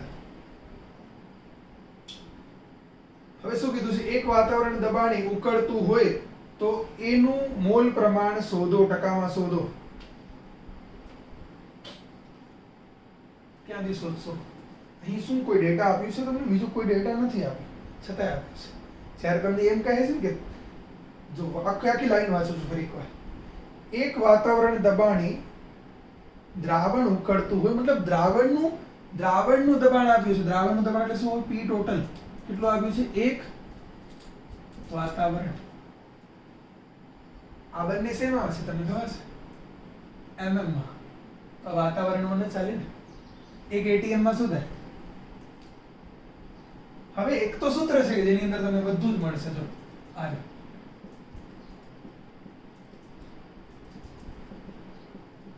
મૂકી દો અહીંયા 760 520 XA plus 1000 minus 1000 XA એટલે કે આ કેટલું થશે 240 equals to XA equals to 0.5 ટકા શોધવા શું કરવાનું 100 થી મલ્ટીપ્લાય કરો સીધો આન્સર આવી ગયો. શું આવી ગયો 50%. 56. ચલો ત્યાર પછી આગળ વધીએ. તમને પૂછેલો છે ત્યાર પછી 60મો પ્રશ્ન અને તેમાં શું કીધું છે કે તાપમાન બદલાતા દ્રાવણની મોલારિટી બદલાતી નથી. સાચી વાત છે. મોલારિટી, નોર્માલિટી આ એવા શું કહેવાય કોન્સન્ટ્રેશન ટર્મ છે કે જેમાં કદ આવે છે. જો મોલારિટી શું થાય મોલ પર લીટર કદ આવે. કદને તાપમાન સાથે સંબંધ છે. મોલારિટી નો અર્થ શું થાય? મોલારિટી એટલે દ્રાવ્યના મોલ છેદમાં દ્રાવકના વજન કિલોગ્રામમાં. વજન જથ્થાત્મક સંબંધ છે જે તાપમાન સાથે બદલાતું નથી. એટલે કે મોલારિટી છે કે પછી વજનથી વજન ટકાવાર પ્રમાણ છે કે પછી મોલ અંશ છે જેમાં ખાલી જથ્થો આવે છે તે તાપમાન સાથે બદલાતા નથી. અને નીચે શું પૂછ્યું છે કે 1000 ગ્રામ દ્રાવકમાં ઓગાળેલા દ્રાવ્યના મોલની સંખ્યાને મોલારિટી કહે છે. સાચી વાત છે કે 1 કિલોગ્રામ દ્રાવકમાં ઓગાળેલા દ્રાવ્યના મોલની સંખ્યાને મોલારિટી કહે છે. તો ખરેખર કારણ સાચું છે. કેમ કે એ શું કહે છે 1000 ગ્રામ દ્રાવક એટલે એમ કહે છે કે જથ્થો આપેલો છે. તો કારણ અને વિધાન બંને સાચા છે. એટલે કે આ થયો તમારું નંબર 60. ચલો ત્યાર પછી તમે મને પૂછેલો છે 63. હવે 63 માં ઘણા બધા મૂંઝાઈ ગયા. એટલે આવો કોઈ સૂત્ર તો તમે અમને કરાવ્યો જ નથી. જુઓ કે સર તમે પૂરું કરાવતા નથી અને અહીંયા ટપાવી જાવ છો. મેં તમને જે કરાવ્યું છે તે સૂત્ર યુઝ કરીને હિન્ટમાં તો આ લોકો જવાબ માટે કંઈ પણ લખી દેતા હોય, એવું પણ લખી દેતા હોય કે જે બહુ લાંબુ થઈ જતું હોય. આપણે જે શીખ્યા છીએ તે તો આપણે કરી શકીએ ને. ઓકે, આપણે શું શીખ્યા છે શું છે જોઈએ. ચલો 63 ને એક એસિડ 0.1 મોલર દ્રાવણનું 45% આયનીકરણ થાય છે તો તેનો ઠાર બિંદુ ગણો. ડેટા આપ્યા છે. આણવીય દળ આપ્યો છે જે નકામો છે. KF આપ્યું છે. મોલારિટી આપી છે ને. આ 45% આયનીકરણનો અર્થ શું થાય 0.45 આલ્ફા. એટલે આપણે હવે જેમ પર્સન્ટેજમાં કન્વર્ટ કરવા માટે આપણે મલ્ટીપ્લાય કરી 100 થી, એમ નંબરમાં કન્વર્ટ કરવા માટે શું કરાય 100 થી ડિવાઇડ કરી દે. 45% ને કહેવાય 0.45 આલ્ફા. યસ. હવે અહીં એક વસ્તુ ભૂલી ગયા છે. બરાબર સમજો. અહીં શું ભૂલી ગયા છે ખબર છે? તમે નોટ કરી લો. અહીં ભૂલી ગયા છે એક HA એસિડના યસ HA એસિડ પાછી હવે આ તો સમજી શકાય એવું છે કે વિયોજન થાય છે તો H+ ને માઈનસ મળતા હશે. HA લખતા ભૂલી ગયા છે. એટલા માટે આપણો આ દાખલો જે છે થાય નહીં. અને નીચે જે કંઈ લખ્યું છે બરાબર તે તો આપણે બેઝિક સૂત્ર છે સીધો યુઝ કરશું તો બી ચાલશે. I-1 divided by N-1 alpha આપ્યું છે 0.45. n ની વેલ્યુ કેટલી થશે 2 - 1 એટલે કે 1. I-1 બોલો I કેટલું થશે 1.45. ક્વોન્ટ ઓફ ફેક્ટર મળી ગયું. ઓકે, હવે શું શોધવાનું છે તમને? હવે તમને અહીં શોધવાનું છે ઠાર બિંદુ. Delta TB equals to I into KB into molarity 1.45 into KB તમને આપ્યું છે.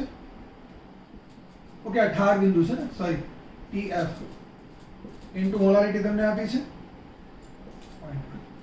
હવે આમાં કેવું થાય કે તમે આ બેનું ગુણાકાર કરી દો ને તો 0.186 થઈ જાય. પણ 0.186 તો ત્યાં આન્સરમાં છે નહીં.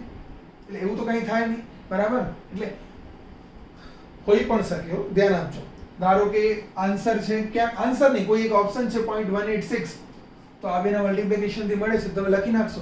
એવું નહીં કરવાનું. એક વસ્તુ હંમેશા યાદ રાખવાની. અગર તમને આ તો અહીં HA આપતા જ ભૂલી ગયા છે પણ તમને વિયોજન અંશ આપે છે તેનો મતલબ કે વિયોજન થયું છે. I ક્યારે ન લેવાય ગ્લુકોઝ, યુરિયા, સુક્રોઝ કે જેનું વિયોજન થતું જ નથી. આપણે શરૂઆતમાં તેના દાખલા કર્યા હતા. જો તમે તમારા ટેક્સ્ટબુકમાં ચેક કરજો. આપણે જ્યારે શરૂઆતમાં આ બધા કોન્સેપ્ટ લીધા તો ત્યારે તેનું સુયોજન કે વિયોજન નહોતું થતું. એટલે આપણે I ન લીધા. પાછળ આપણે I સમજ્યા પછી આપણે એવા કોન્સેપ્ટ લઈએ છીએ કે જેમાં I એપ્લિકેબલ છે. તો તમને જ્યારે કહે છે ને વિયોજન થાય છે તો I થી મલ્ટીપ્લાય તો કરવું જ પડશે. અને તેના પ્રમાણે આ તમારો પોઈન્ટ 2692 આન્સર આવી જશે. યસ, ખૂબ જ સારો પ્રશ્ન છે, પણ HA આપતા ભૂલી ગયા છે. ચલો ત્યાર પછી આગળ વધીએ. 66 નંબરનો ક્વેશ્ચન તમે ડાઉટમાં આપેલો છે. એક થિયરીનો પ્રશ્ન છે. RBC બાયોલોજી વાળા ખુશ થતા હશે. રેડ બ્લડ સેલ, જો શરીરમાંથી રક્તકણો RBC દૂર કરી તેના સ્થાને શુદ્ધ પાણી દાખલ કરવાથી કોષના દબાણમાં વધારો થાય છે. પાણી દાખલ કરો તો કોષનું દબાણ તો વધવાનું જ છે ને. પાણી અંદર નાખો છો તો કોષ જે છે ફૂલી જશે અને તેના કારણે તેનું દબાણ વધી જશે. તો આ વાત સાચી છે. ઓકે, હવે જો સેકન્ડ વાંચીએ છીએ. કોષમાં સારની સાંદ્રતા વધે છે. પાણી, અરે આ મૂર્ખ પ્રાણી છે, સાવ મૂર્ખ પ્રાણી છે. સારની સાંદ્રતા પાણી વધારતા શું થાય? હંમેશા ઘટે ને. પાણી નાખો છો રેડ બ્લડ સેલમાં, જો તમે પાણી નાખો તો તેમાં જે ક્ષાર છે તો પાણીમાં ઓગળી જાય, પાણીની માત્રા વધતી જાય. તો એક તો ફ્લો વધે અને બીજું સાંદ્રતા ઘટે. તેનો મતલબ એ સાચો છે પણ આ ખોટું છે. બરાબર છે. ચલો ત્યાર પછી 69 ફરી એકવાર જેને પણ ડાઉટમાં આવ્યું છે, પ્લીઝ મિત્રો તમે ચેક કરો. મેં તમને આ બધા જ દાખલા કરાવ્યા છે. ઠાર બિંદુ વાળા વિડીયોને ઓપન કરજો અને તેમાં આ દાખલો તમને ત્યાં કરેલો મળશે, બેઠો મળશે, નહીંતર હું તમને કરાવીશ. ત્યાર પછી 72 ખૂબ જ સારો પ્રશ્ન છે ને, નીટમાં પૂછાયેલો પ્રશ્ન છે. તો ત્યાં શું કીધું છે? 100 ml 2.5 મોલારિટી. એક ડેટા લખ્યું છે જે હું અહીં નોટ કરી દઉં. આ ટપાવતો નથી કે આગળ કરાવ્યા અને ટપાવી દીધા. મોટો દાખલો છે એટલે નથી કરતો. તમે વિડીયો ચેક કરજો. કયો વિડીયો? ઠાર બિંદુ વાળો. ત્યાં થિયરી પૂરી થઈ જાય ને 20-25 મિનિટ પછી તમે ચેક કરજો, દાખલો ત્યાં મળશે જ. 100% શ્યોર છો. મેં કરાવ્યું છે. 5% ગ્લુકોઝ, સુક્રોઝ 269. મને આન્સર બી યાદ છે. અને આનાથી આગળ પણ એવા તમે મને પ્રશ્નો પૂછ્યા છે. તો મહેરબાની કરીને મિત્રો ડાઉટ તમે પૂછો, હું તમને બધા જ કરાવીશ. લગભગ હું તમને કહું, આપણે છે ને મેં તમને ટોટલ 250 MCQ દાખલાઓનું કામ આપ્યું છે. તમે એમાંથી મને 100 પ્રશ્નો પૂછ્યા છે. 100 કરાવીશ, મને વાંધો નથી. પણ તમે એવા પ્રશ્નો ન પૂછો કે જે આપણા વિડીયોમાં હાજર છે. વિડીયો ડાઉનલોડ કરીને ડિલીટ તો નથી કરતા ને? બસ, તો એમાં ચેક કરી લો. અને જો મિત્રો તમારી પાસે કેટલી સુવિધા છે. અગર આપણે રેગ્યુલરમાં ભણતા હોઈએ, તમે એક દિવસ હાજરી ન આપો તો તમારો લેક્ચર ચાલ્યો જાય. પછી તમે મને મળવા આવો, સર ક્યારે કરાવશો, હવે આપણે ક્યારે કરશું, હું તમને કહું આ કરશો, ટાઈમ ચાલ્યો જાય. આમાં કેટલો ફાયદો છે. એક તમને સપોઝ નથી સમજાતો, તમે એને રિવાઇન્ડ ફાસ્ટ ફોરવર્ડ કરીને જોઈ શકો છો. સમજાય છે તો બીજી વાર જોઈ શકો છો. તમે એનો બેનિફિટ લઈ શકો છો. મિત્રો બેનિફિટ લ્યો પ્લીઝ. Yes, okay. ચલો તો આપણે આ દાખલો કરીએ. 100 ml નીટમાં પૂછાયેલો પ્રશ્ન છે. વર્ષ મને યાદ નથી પણ એક અલગથી જ્યારે વિડીયો બનાવીશ ત્યારે એનો ઉલ્લેખ કરી દઈશું. 100 ml 2.5 મોલારિટી એમોનિયમ હાઇડ્રોક્સાઇડનું દ્રાવણ બનાવવા માટે એમોનિયમ હાઇડ્રોક્સાઇડ કેટલા લીટર એમોનિયાની હું એક વર્ડ ભૂલી ગયો, ફરી એકવાર બોલું છું. 100 ml 2.5 મોલારિટી એમોનિયમ હાઇડ્રોક્સાઇડનું દ્રાવણ બનાવવા માટે STP એ કેટલા લીટર એમોનિયાની જરૂર પડશે? હવે જ્યારે STP આવે તો એમોનિયમ હાઇડ્રોક્સાઇડ ના 1 મોલ, બોલો STP એકમ કેટલું થાય? STP એકમ કેટલું થાય? 22.4 લીટર. 1 મોલ એટલે શું થાય? 1 મોલ એટલે હંમેશા દ્રાવ્યનું વજન, જો આમ કહેવાય ને મોલ બરાબર વજન ભાગ્યા આણ્વીય દળ. તો મોલ 1 છે તો વજન અને આણ્વીય દળ સરખા છે. આનો આણ્વીય દળ ગણો તો કેટલું થશે? 5 5 ને 14 19 અને 35. આપણે શું કહીએ કે 35 ગ્રામ 22.4 લીટર. સિમ્પલ. 35 ગ્રામ 22.4 લીટર. ઓકે. તો આપણે શું કહે છે કે કેટલા લીટર એમોનિયાની જરૂર પડશે? તો આપણે અહીં પહેલા તો આના ઉપરથી વજન શોધવાનું છે કે આમાં કેટલું વજન રહેલું છે. તો ડેટા એકદમ ક્લિયર છે કે ammonium hydroxide 1 ml 1 mall 22.4 litre. 35 ગ્રામ એમોનિયમ હાઇડ્રોક્સાઇડ 22.4 લીટર કદ હોય તો આપેલ ડેટાનો જે વજન છે તેમાં કેટલું કદ હશે? કારણ કે આપણે આના માટે કદ શોધવું છે. તો પહેલા તો શું કરો, 2.5 મોલ નો મતલબ શું થાય? મોલારિટી નો મતલબ શું થાય કે 2.5 મોલ 1 લીટરમાં ઓગાળેલો હશે. કહી શકાય? Yes or no? યસ. હવે 2.5 મોલ નો અર્થ શું થાય? તો સિમ્પલ છે. 2.5 મોલ અહીં મૂકી દો. 2.5 ફરી ફરી મૂકી દો. 35 W શોધો. 35 * 2.5 ગ્રામ. કેટલામાં? 1 લીટરમાં. જો આમ કહેવાશે કે 1 લીટરમાં કેટલો વજન છે?